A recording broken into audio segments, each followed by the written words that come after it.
Welcome to Spintown, everyone. What you're looking at is the outside of a Death Run map called Dark Rainbow. I made it last year, and the reason I am here in front of this old map is I have some new gameplay ideas to show off. Now, the original map, Dark Rainbow, I didn't make it because I wanted to make like a finished product and looked really nice and was ready to use right away. I'm not a good enough builder. I can't build nice, pretty things. So the idea is I make this map, and within it I have all these gameplay mechanics and ideas that I could show off, and maybe another map maker would use them in their own map, and I'd be completely fine with that because I'm all about getting new ideas into the game. Because if you keep playing the same maps with the same traps that just look a little bit different over and over again, the game is going to get boring. So you need new elements to be incorporated over time. And I have upgraded the map from when I originally built it to make it look a little bit better in places, but also I've added some new gameplay mechanic ideas to it that I will show off. But I'm going to do that at the end of the video because I have some traps and stuff that I built outside here that I want to show off first. Now, the reason I did this, again, is to get new ideas into the game, and I've complained multiple times to people that, hey, your map doesn't have anything new in it. So I wouldn't like to see it into the rotations, and that's true. If you don't add something new to it, I don't want to see it in the rotations. We got enough maps that look good. We got that. Okay, I want new traps. I want new things to change how the game is played.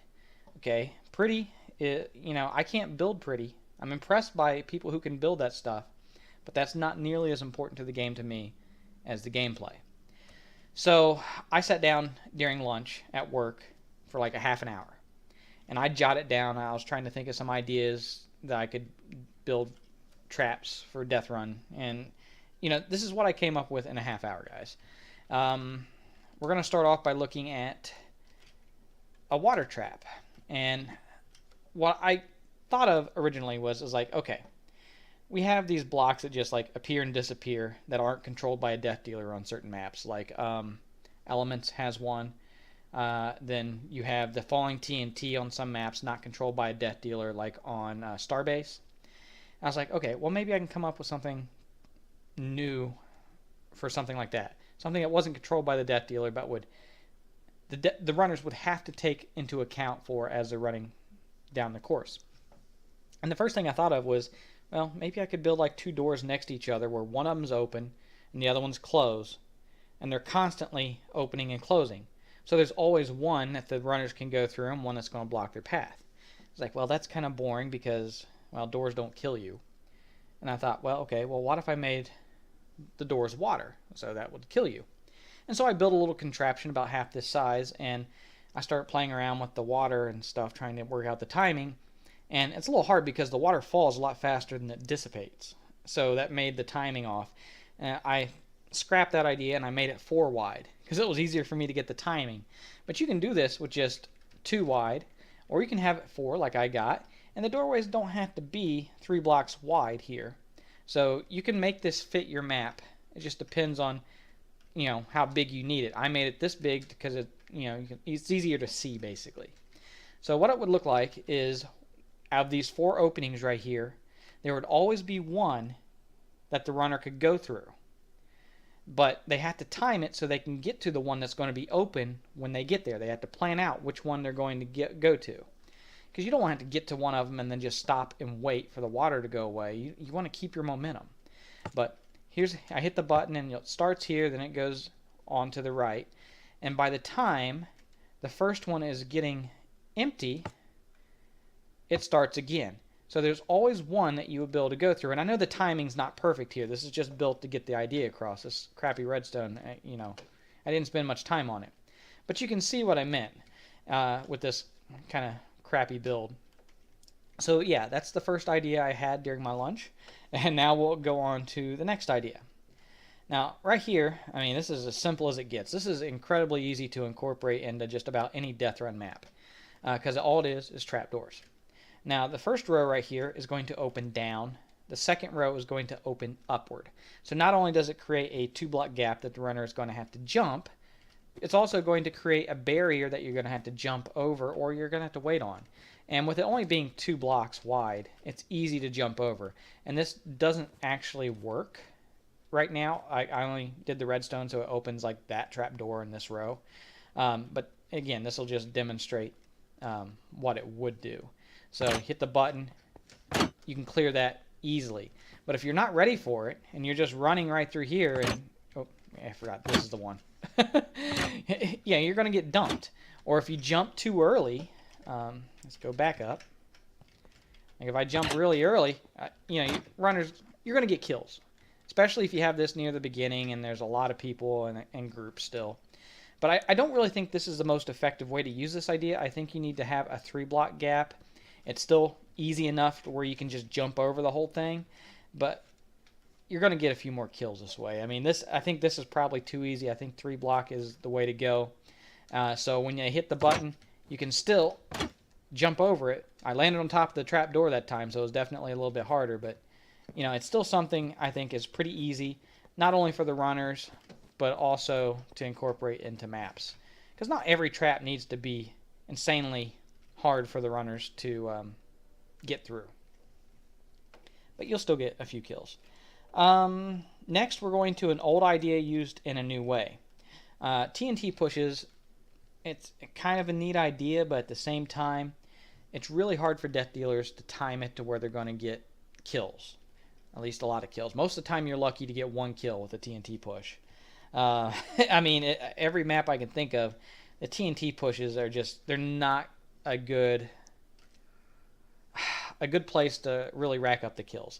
Temple's probably the biggest, it's definitely the biggest TNT push of all the maps, and even that one, you don't get a ton. It's probably the best of them all, but yeah. So this is using TNT push in a different way, so you can hopefully get a few more kills. One of the issues with getting kills with TNT pushes is just the timing. People have a hard time timing it. They don't understand when to hit it. And so you need the runners to be in the kill zone longer so it's easier on the death dealers. And this, having the TNT right in front of where they're running to, fixes that. So as they're going up this parkour, if they hit the death dealer hits the TNT, there's really no way for them to avoid being in the kill zone. They're going to get pushed back, and they may not die. They might land on the path they started on, but they might fall in one of these holes as well. And you don't have to have these platforms be as big as I made them, so you can make it a little bit harder for them to save themselves when they fall back. It's going to be up to the person who wants to incorporate this idea into their map and how they use it. But yeah, having the TNT push in front of the runners, I think, is a much better use of the idea than the standard one.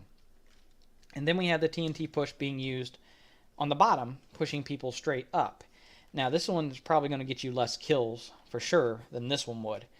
But I think it adds possibility. I think it adds more possibilities for the map maker, because if you have them being pushed straight up by this TNT right here, there's a few things that can happen. They can fall back down and land on the block they were on when it was activated. That's what they'll do if they're really aware and they know what's coming.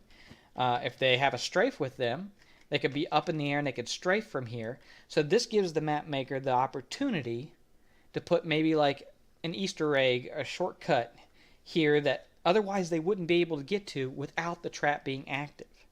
So that's another possibility. Or obviously they could just fall into the water and die. So yeah, it may not be a great killer, but it does change up the possibilities a little bit more. I mean, the other TNT pushes, the runners usually get pushed up in the air some. But this one, that's all it does is pushes you straight up. So, what else? We got this little thing over here, which I probably shouldn't even show off because there's nothing really new to it. I just combined 2 previously used ideas. I wanted to have a trap that was twofold, where one side slowed the runners down, the other side killed them. So basically, you just go across the emerald blocks right here. When the death dealer hit the button, the spider webs would appear. So if you're going up, you would get stuck and have to wait for them to go away. If you were already on the other side, the slime would disappear. So that button controls the webs and the slime. It makes the slime disappear, the spider webs appear. And yeah, I mean, even if you went up the emerald blocks and you didn't want to just bounce straight off the slime, you can land right here if you wanted to and jump. you would still be fine. You can make that. But either way, you can either stop right here in the middle and then jump and bounce, or you can just go from the green to the slime and up. And you can strafe too right here if you wanted to. You probably hit your head on this and have to fall down onto it, but you know, the map maker can change this. This is not set in stone, but not really a new idea, just something I was playing around with. The next new idea I had, I call it shifting blocks, and you'll see why in a minute. I can't really demonstrate it without Wesley's help or Mark's help, whoever I can get to help me with it. So I'll explain it, and then I will show you a good approximation of what it would look like afterwards. So you can do it in multiple ways. You can have the block shift side to side. You can have the block shift forward to back.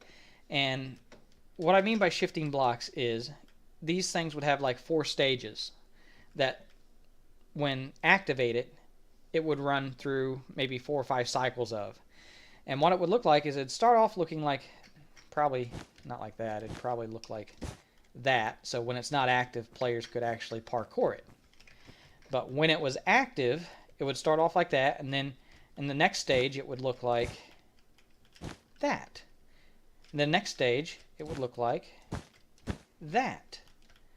So what you have is 2 logs going in and out of this wall, and 1 log going in and out of this wall, and basically the blocks are just constantly moving back and forth when the trap is active. So if you're on those blocks, you got to make sure you're timing your jumps, so because this is going to slowly be going away, and you got to make sure you're leaping to the log that's next before it does completely disappear. But yeah, that's the shifting block idea, one example.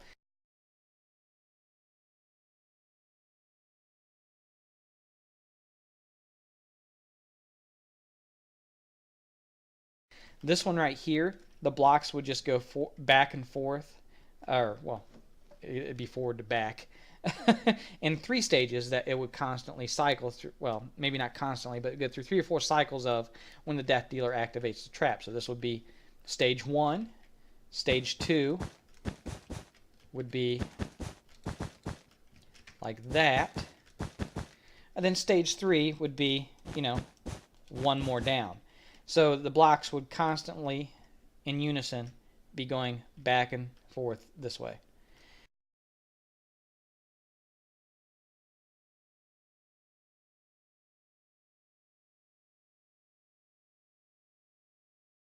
And I did incorporate this into my death run map over there. It's used slightly different, but we will get to that shortly. Those are all the ideas I came up with while I was at work. Actually, there's one more in the map I can show you. But again, this took half an hour to think of a few new ideas on my lunch break. So when people are submitting these maps and I complain that, hey, you know, I don't think this should be added because you didn't add any new traps or anything, it's not like I'm asking for much. Eventually, yeah, it does get hard to think of new things. But think of one idea. One idea. That's all I ask. Please, for every map. Because I firmly believe you bring nothing new gameplay-wise, I don't care what your map looks like, it doesn't need to be added. But now we're going to go back into the old map that I made, Dark Rainbow. And the differences you'll see right off the bat as far as like how I just tried to make it look a little bit better. And again, it still looks like shit, guys. I'm not blind to that. But I added beacons and I added glass. So throughout the map, I wanted it to look, I should fill that in, make it kind of look like the map was kind of like dripping and like maybe melting a little bit. And the beacons, they're not just regular beacons, they're actually solid. Now, you can run through a normal beacon, right? You can't fly through this at all. And the reason being is there's glass inside the beacon. Now, I know in 1.8 the glass does this like weird X effect, and you know, it wouldn't work like this. But on the map Temple, when they loaded that map into the rotation, if you look to where the TNT push is, they have lanterns up in the ceiling, and they use iron bars. And the iron bars don't have that weird X to them that the old iron bars used to. For some reason, they look normal, like updated Minecraft, like this does. And iron bars works just like glass. I mean, it doesn't change the color of the beacons, but you can change the color at the bottom with this block, and then you can just have the rest of it iron bars like that. You don't know what's in there. It doesn't matter. It still works. It'll make the beams solid. So this idea, I think, can be used in Death Run maps now. If they did it for Temple, I don't see why they couldn't do it for another map. So, yeah, and here we go. If you haven't seen the old video of me showing off this map and you want to go watch it, do it now, because I'm not going to go over all the old traps that I've already built. But you'll see that most of the beacons are solid. Not all of them are. Some of them I left to where you can still run through them. And some of the beacons are half solid and half you're able to pass through them, because that allows for some new gameplay mechanics that I was talking about. And I'm going to fly through this map to find an example of what I'm talking about. Here is the first one. You have a pretty standard, air snake on a corner. See these on a number of maps, like on Western and a few others. And you can either jump and try to strafe from here, or you can just try to risk it and run. But this gives you another option. With this beacon right here, it's something you can go through, except for the fact that right there's glass. So if you want it to, you can fake out the death dealer like, oh, hey, you can kill me. Oh, nope, sorry. And you can just sit here until the bridge comes back after he's triggered it and go about your business. So yeah, there's one way you could use the beacons. And on this trap right here, these spider webs aren't there. The only time the spider webs are there are when the trap has been activated by the death dealer. But let's say you're doing the parkour here and they activate the trap. You don't have to try to jump these spider webs. This beacon right here, you can jump off of it because there's glass right there inside that beacon. And having the glass inside the beacons like this too is also going to take time for the runners and stuff to figure out, hey, which beacon can I use for what? So people aren't going to immediately know the shortest routes possible. Like a lot of these speedrunners, a map comes out within a week, man. People, they have these insanely tough routes that are getting all these low times. But maybe 2 weeks down the road, somebody figures out, oh, hey, I can use this beacon to do this, and all of a sudden you got people redoing their speed runs because they found a shorter path. Let's see. Oop. Didn't double tap very well. We're just going to fly on a little bit because I don't think I've got anything new until after the invisible bridge area here. And this is right here. This is new. This used to be a 6-block jump I had here, and people said, oh, it's too hard. But the 6-block jump, it had 2 paths. If you missed the 6-block jump, you didn't die. You just had to take a slower path. But I got rid of it because people said it was hard. And what you do here now is you can take the slow way, but it's safe. You just drop down below the webs. Then you can run over to the ladders and go up. Or you can try to go over the webs. Takes a lot less time. Or you have the other option is failing to try when you try to go over. Oh, I'm too good. I made it even though I didn't want to. Yeah, and you get stuck in them a little bit. And again, it's going to take a little bit longer. It's not as easy as I made it look as far as like going over there. You have to have like good head hitter timing to clear the webs without touching them. So yeah, this is a very simple idea. I think it doesn't necessarily, I wouldn't call it a trap. It's not a trap. But the trap part is removing the ladders right there.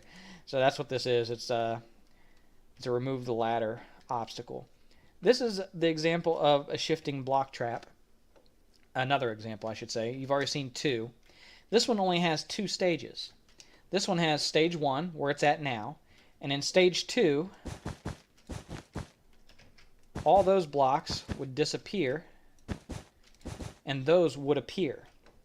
Now, they wouldn't just like keep going back and forth like the other ones. With this one, I planned for when they activate the trap, they move just like they did, and then they stay there. And they stay there for maybe 6 to 8 seconds, a decent amount of time. And then they go back to their original position. So the trap is actually going to move twice. But the break between the two moves is going to be a lot longer, so hopefully it catches the players off guard.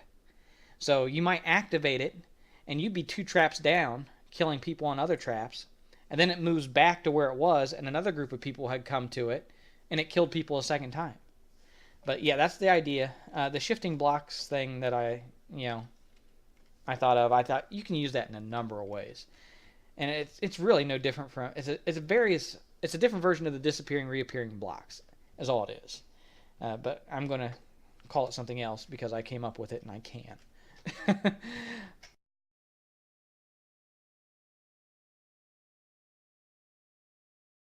Let's see. This next idea is something that Ponya mentioned in the forums. I was already playing around with the idea of having a giant wall of ladders. Wasn't sure what I'd do with it yet. And then I saw him post about having arrows shoot over at players who were on ladders. And I was like, yeah, that's a good idea. And I didn't make this to where I can just activate it all with one button, but I'm going to hit all these little buttons here just to show you the kill zone that this thing has. Okay, I tried to make it to where there's a safe-ish path. By trying to go through the middle right here, you're going to go slower. Because as you're going up and down, it's going to slow you down more so than if you just grabbed the ladders and just went as fast as you can across the top. So it's a little bit safer to go across the middle if you can, but it's slower. Go across the top, that's obviously the most dangerous spot. And I have arrows down on the bottom as well. Just to make it a little bit harder to stay in that safe zone, and because I added a shortcut here. Again, the beacons, I told you guys, they can be used for shortcuts, and there you go. I thought that was a decent idea for the use of the beacons. And then we have, this is a new trap idea as well that will look a lot better without all the redstone here. So once this is coated, you wouldn't see any of this. You can make it look a lot prettier. But the idea would be to have this pathway with all these trap doors right here, upwards. And then the Death Dealer, when they triggered the trap, yeah, that one doesn't work because there's a repeater. But when the Death Dealer triggers the trap, all these trap doors slam down on the player's head and kills them. And the only way that the player could be saved is if they're shifting. When you're shifting from this height, the trap doors would not hit you. So if you want to play it safe, yeah, shift all the way through it. Or at least shift when you see the Death Dealer over there at the button. Or you can just try to get lucky and book it as fast as you can through it. It's up to you, but yeah, that's the idea for the trap. It's pretty simple. Hasma mentioned to me the other day that he didn't think this would work because when you're shifting at this height in 1.8, you would not be able to shift under that height. Like right here, you can't walk under that, but if you shift, you can. Apparently, that's different in 1.8, so this idea may not be possible on the Hive, or may need to be adjusted as far as the way I have it set up. I don't know. But again, just an idea. Expand on it, if you will. It's fine with me. This is not new, but I did change where the dispensers are. I always had like the 3 up here, but I also had like 4 on the ground. I decided to put those 4 behind the player as well. Because until Higher Dimensions came out, I don't think we had a trap where all the arrows were getting people from behind. I could be wrong, but I think Higher Dimensions is the first one to do that. Let's see. Got one more new idea that wasn't in my other video, and this is it. It's a twist on the invisible path. We've had the clues be on the side, on the walls. We've had the clues on the ceiling. We've had the clues on the ground. Now we're going to have the clues in a mirror. This is a mirror image of this little pathway right here. And that's where your clue is. So you have to look over there at the mirror to figure out which way your path is supposed to go. So by looking at that, I knew it goes in the direction of the Death Dealer. And then it's going to go out even more over here by looking at it. So I'm going to jump this way. Then it comes back in. But then it goes way back out again, it looks like. So I'm going to jump in that direction. And I'm being really careful. I'm shifting as I go through here. Oh, and I fell. I unshifted before I jumped to safety. Where the hell is it? It's right here, right? Yeah, there we go. So I don't know if this will be too hard for players, but you can make this easier. You can make this path like simple. I mean, it's not that complicated right now, so I think this would be okay. I think players would pick up on it fast enough, but definitely going to get new players the first time they go through a lot. But yeah, I think that's all the new ideas I have. Again, this took me a half hour at lunch at work to come up with, various ideas. And eventually, yeah, it does get harder and harder to keep coming up with the new ideas, but I'm not asking that your whole map is like totally brand new. Come up with 1 or 2 new ideas. If you have a team of like 4 or 5 people working on your map, surely one of you can come up with something. I would hope. But yeah, if you guys want to use any of the ideas that I mentioned, showed off, go right ahead. You don't have to credit me, but if you do, that'd be great. I'd appreciate it. I just really, the main thing I want to see is new shit in my favorite game. So, yep. Until next time, spin out. Thanks for watching today's video. If you didn't get enough Spintown for today, you can click on this annotation right here to watch the first video I did for Dark Rainbow. And remember, there's a brand new video here every single Monday. So until next time, spin out.